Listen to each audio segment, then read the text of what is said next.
Assalamualaikum warahmatullahi wabarakatuh.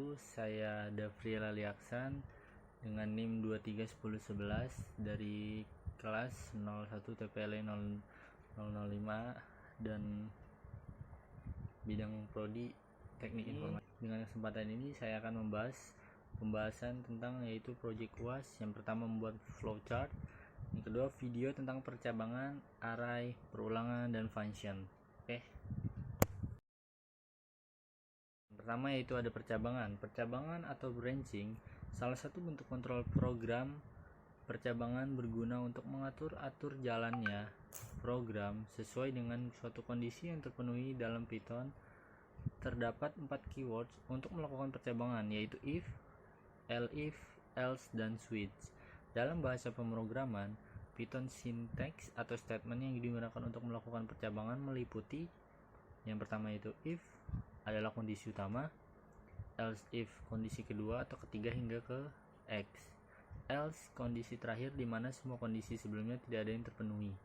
Oke, berikut contoh-contoh percabangannya seperti itu. Yang kedua kita lanjut ke perulangan. Perulangan atau looping, suatu bentuk kontrol program yang memungkinkan kita mengulang eksekusi program selama kondisi masih terpenuhi. Dalam Python terdapat dua macam perulangan, yaitu ada for dan while. Oke, next kita akan membahas bentuk perulangan. Count loop merupakan perulangan yang jelas dan sudah tentu banyak perulangannya. Perulangan yang termasuk dalam count loop yaitu adalah perulangan for yang pertama, yang kedua perulangan for each, yang ketiga perulangan repeat. Oke, langsung kita pindah lagi ke uncount loop. Merupakan perulangan yang tidak jelas berapa kali ia harus mengulang.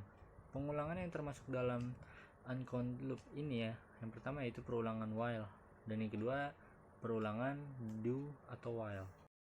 Next kita lanjut ke array. Larik yang berisi kumpulan data dengan tipe serupa itu bisa disebut sebagai array. Teknologi ini dapat digunakan untuk mempermudah perhitungan data karena mengelompokkan data-data berdasarkan kesamaannya. Array terbagi menjadi 7 jenis. Jenis-jenis array yaitu yang pertama array 1 dimensi, array 2 dimensi, array 3 dimensi, ada juga array Java, array Python, array C++, dan array PHP. Dan ini adalah contoh program array. Bisa dilihat seperti ini. Kita masuk materi berikutnya yaitu function. Salah satu blok kode yang melakukan tugas tertentu atau satu blok instruksi yang dieksekusi ketika dipanggil dari bagian lain dalam suatu program. Fungsi bisa dibedakan ke dalam dua kelompok. Yang pertama yaitu built-in function dan yang kedua user-defined function. Built-in function adalah sebutan untuk fungsi yang sudah ada secara bawaan dari dalam bahasa pemrograman. Sedangkan user-defined function adalah fungsi yang kita sebagai programmer membuatnya sendiri. Dan ini adalah contoh program function. Bisa dilihat, mungkin kurang jelas atau bagaimana. Oke, mungkin itu yang bisa saya jelaskan.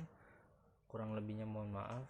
Saya dari Dafriel Aliaksan dari Prodi Teknik Informatika dengan NIM 231011 403 187 mengucapkan terima kasih. Kurang lebihnya mohon maaf. Wassalamualaikum warahmatullahi wabarakatuh.